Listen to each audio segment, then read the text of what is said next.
What if pain isn't the problem, but actually the pathway back to you? You're listening to The Leadership Wound, From Pain to Permission. I'm Amanda Rohr, your host and founder of Authentically You, coaching for embodied spiritual living and leading.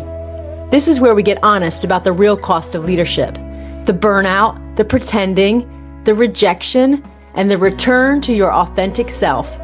Because this isn't about performance, it's about permission. Welcome to the leader you've always been.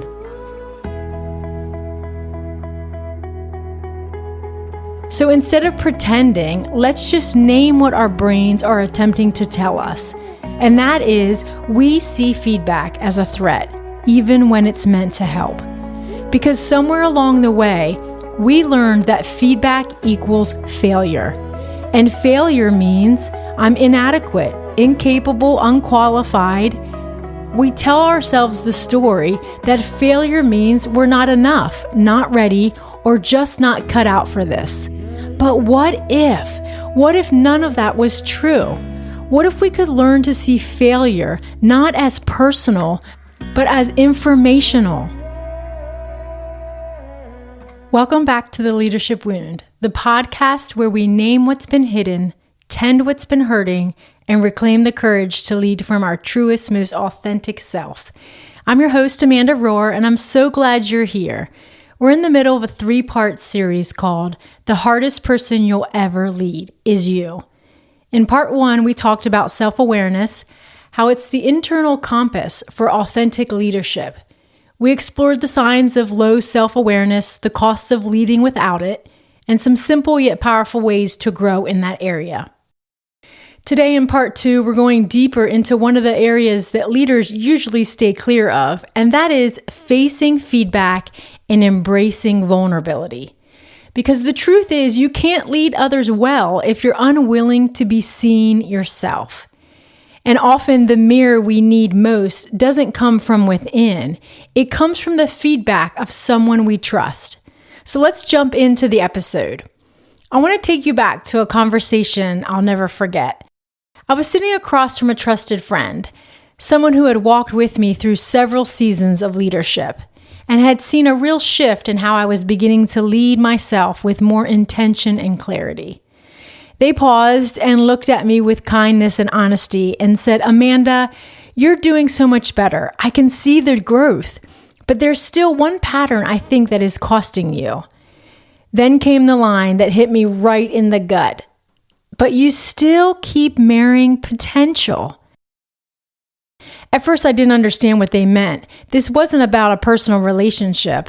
This was about how I was leading, how I was building teams, and how I was partnering with people professionally. What they were saying, at least as I was processing it all, you dive in head first. You extend trust quickly. You commit your time, energy, and heart to people who could rise to the occasion, but don't always show that they will. You're drawn to potential and you're paying for it.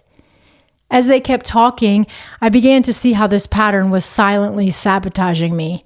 And in that moment, I had to make a choice. I could defend myself, I could brush it off, or I could face the feedback and embrace the discomfort that came with it. This is the moment where self-leadership gets real fast, when you're willing to receive hard truth without shutting down. This is what it means to face feedback and embrace vulnerability. Because feedback isn't just about performance. It's about the pattern we can't always see ourselves. The ones that, left unchecked, keep us stuck in cycles that no longer serve us. And while seeing someone's potential isn't inherently bad, in fact, it's one of those gifts visionary leaders and coaches carry. It can become dangerous when you're constantly giving your leadership energy to people who aren't showing up at the same level of commitment or don't have the same desired vision as you. That kind of unreciprocated investment leads to exhaustion, frustration, and often self-doubt. Because believing in someone's potential is not the same as witnessing them walk it out.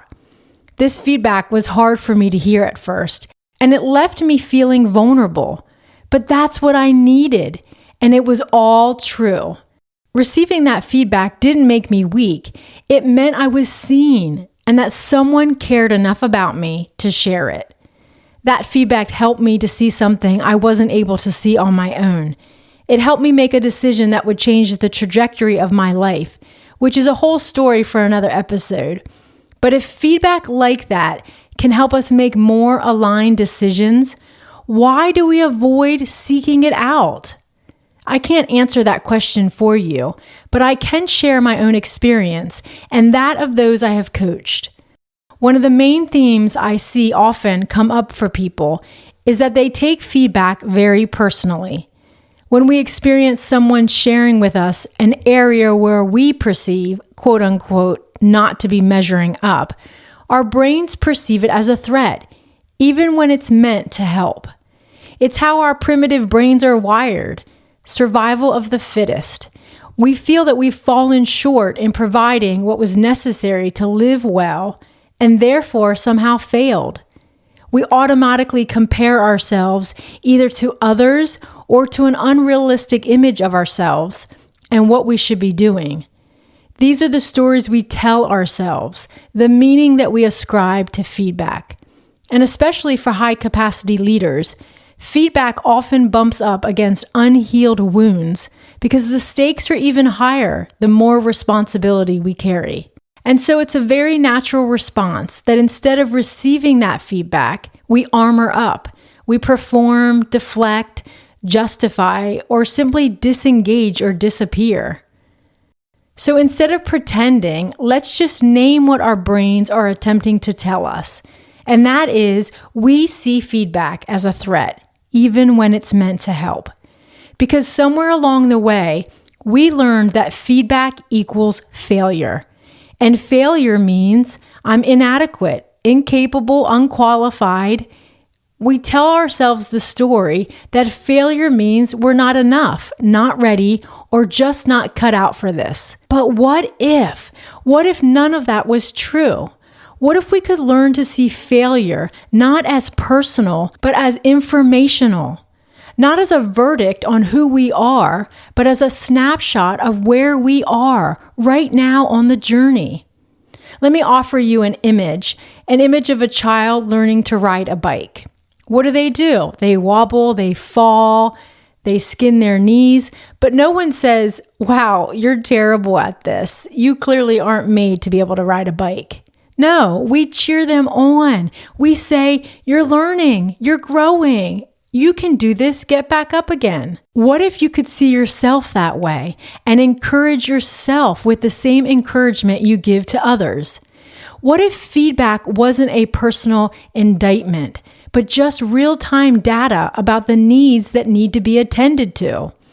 The truth is, we are becoming, and becoming is messy. It involves bumps, corrections, missteps, and yes, falling off the bike, and then restarting again.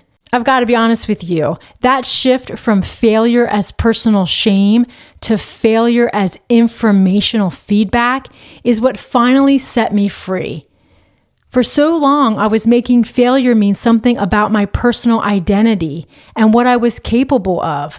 I was telling myself stories like, I must not be cut out for this, rather than, this is stretching me, and that's what growth feels like. I was making failure mean, I always go too deep, too fast. Maybe I'm the problem, rather than, I'm learning to pace, trust, and energy in ways that honor both the relationship and myself. And I was telling myself, maybe I misheard God again, rather than, God is still speaking, and this might be part of how he's leading me, through redirection, not rejection. I didn't realize it at the time, but I had fused outcomes, people's responses, with my identity. If something didn't work, I made it about who I was, not about what I was learning or what God was doing with someone else. But what changed everything was this thought, and maybe it's the one that you need to hear too. What if this isn't failure? What if it's just feedback? What if this missed opportunity, The no someone gave you, the unmet expectation, isn't a statement about your worth, but a mirror showing you where you need to recalibrate. Because failure isn't your identity. It's just data. It's just information. And all that helps you to grow. But even as we start to reframe failure, there are deeper internal stories that keep getting us stuck. Because the meaning we assign to feedback is shaped by what we believe about ourselves. When we resist feedback, we're usually not resisting truth. We're resisting the story we've attached to it. Here are 3 common narratives I see again and again in leaders. The first is, if I needed feedback, I must not be a good leader. But the truth is, needing feedback doesn't mean you're weak. It means you're growing and you're human. The second thing is, I can't trust people to give me feedback safely. Well, the truth is, not everyone is a safe mirror, but some people are, and it's worth finding them. And the last thing I hear often is, if someone sees my gaps, they won't respect me. The truth is, the opposite is often true. Vulnerability breeds trust. And if we're honest, all of these stories are ways we try to protect ourselves from pain. They're attempts to avoid the sting of what we've made failure mean. But what if feedback didn't have to be a mirror of our unworthiness? What if it was simply a signpost, a piece of information that's helping you grow? And what if we viewed our leadership pain as a pathway back to our authentic self? The most respected leaders that I know aren't the ones who have it all together. They're the ones who know they don't and still keep showing up, open-hearted and unafraid to learn, because they've stopped making feedback so personal and they started making it formational. So what does it look like to be vulnerable on purpose and choose to be courageously receiving feedback as information? Well, it looks like asking for the feedback before it's given. It looks like clarifying. What did you see me do well? And what could I grow in? Sitting with discomfort without rushing to defend or explain. It also looks like choosing to believe that you are still loved even when you are corrected. And lastly, asking clarifying questions when the feedback seems to be more about someone else's issues rather than your own. We'll talk a little bit more about that later. I know all of this can be a bit overwhelming in the beginning, but it's sacred because feedback given in love is a transformational gift that we can receive from others. But not every voice deserves access to your heart. But the right ones, they can help you become who you're meant to be. But there is a nuance to talk about here, because once you start becoming more self-aware, you begin to notice something deeper. Not all feedback is actually about you. Sometimes what sounds like a constructive criticism is really someone else's unprocessed pain being projected onto your leadership. It's called projection, and it's when someone doesn't own their own feelings or responses, their own internal experience, and instead they put the emotional weight onto you. When someone is doing this, it can look like a team member who's intimidated by your confidence. Instead of owning their own insecurity or growing in their own leadership, they question your tone or intentions, making your strength the issue, when really it's their discomfort with it. Or when a peer who envies your clarity, rather than acknowledge their own confusion or indecision, they minimize your direction or mock your decisiveness. Your clarity confronts something in them that's unresolved. It's also when a leader feels threatened by your freedom. Instead of exploring their fear or loss of control, they accuse you of being ambitious or too independent. But what's really happening is your freedom is exposing where they feel stuck currently. Sometimes it can also be someone who avoids conflict and undermines your decisions to keep themselves comfortable because they fear the tension. So they quietly sabotage your leadership or withdraw support, not because your choices are wrong, but because your clarity makes them uncomfortable. And lastly, it can be seen when someone can't regulate their own peace, their internal pressures, so they make you the problem instead of managing themselves. Rather than build emotional resilience, they look to you as the one who is responsible for their stress, urgency, or feelings of overwhelmedness, and suddenly your boundaries of a calm presence become the problem. All of this is dressed up as feedback, but underneath what it really is projection. And if you're not grounded in self-awareness, it's easy to absorb that energy and mistake it for truth. But just because someone feels something doesn't mean it's yours to carry. They may not even realize they're doing it, but instead of naming their discomfort, they hand it over to you to carry. This is where discernment and having a feedback filter become essentials to self-leadership. When you're grounded in self-awareness, you can filter feedback through truth and tell the difference between what's real and what's helpful and what's not yours to carry. You begin to ask more clarifying questions as you engage in feedback with others. You begin to say, is this sharpening me or shaming me? Is this feedback based on who I am or who they assume me to be? Feedback can become dangerous when we confuse it with identity or allow projection to cloud the truth. But it can also be transformational when we run it through a feedback filter, the lens of truth, self-awareness, and emotional maturity. But here's the thing. The voices we listen to shape the lives we lead. And not every voice deserves the same volume.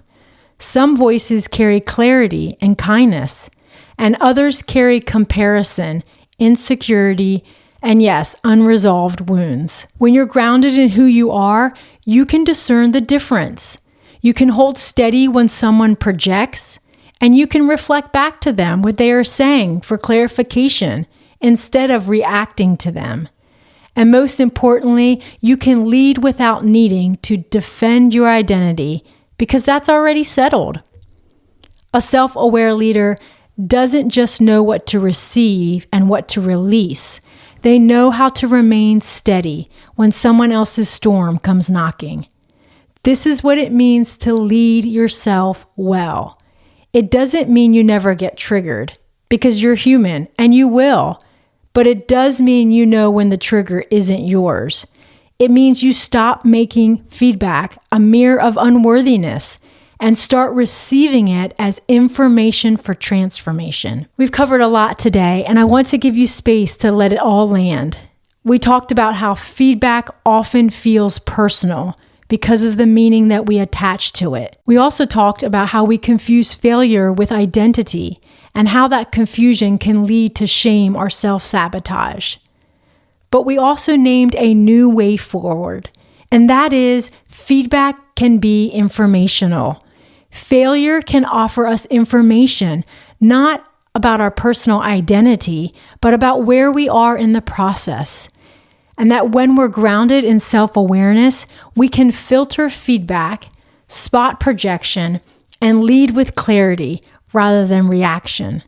So as we close, I want to leave you with a few reflection questions. Let these be gentle invitations to see feedback and vulnerability different. The first one is, what's one moment of feedback in your life that still stings? What's the story attached to it? What are you making that mean? And is that story still true? Also, can you think of a time when someone projected something onto you? How did you respond? And how might you respond now with greater awareness?